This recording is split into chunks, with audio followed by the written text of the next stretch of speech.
আজকে বাবাকে নিয়ে দু চারটি কথা লিখেছি। এটা পৃথিবীর সব বাবাদেরকে নিয়ে লেখা। শেষ পর্যন্ত দেখার পরেই বলছি কিছু কথা। চলো শুরু করি।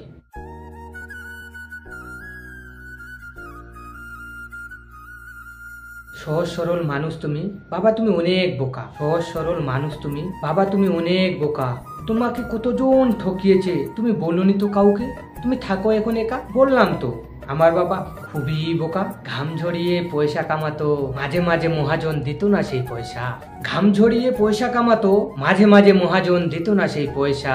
বলতো না কাউকে কিছু, ভাবতো গরিব মানুষ আমি থাকবো সবার নিচু। বললাম তো আমার বাবা খুবই বোকা। ঈদের খুশিতে সবাইকে দিত নতুন জামা কাপড় কিনে। ঈদের খুশিতে সবাইকে দিত নতুন জামা কাপড় কিনে।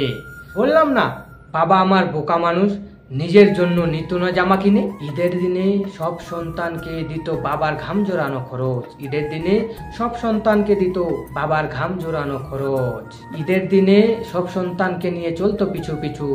তখন আমি ছোট ছিলাম, বুঝতাম না তো কিছু। ছোট থেকে হয়েছি বড় বুঝতে পারি এখন। ছোট থেকে হয়েছি বড় বুঝতে পারি এখন। ঈদে কেন বাবা নিত না নতুন কাপড়। 10 টাকা বাঁচাতে তুমি হেঁটে আসতে কতটা পথ। এখন আমি বুঝতে পারি বাবা তুমি ছিলে না বোকা। এখন আমি বুঝতে পারি বাবা তুমি ছিলে না বোকা।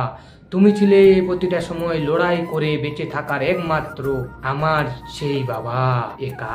তোমার আমি প্রশংসা করে করতে পারবো না শেষ। তোমার আমি প্রশংসা করে করতে পারবো না শেষ। তুমি এই পৃথিবীর আমার কাছে সব থেকে ফাদার অফ দ্য বেস্ট।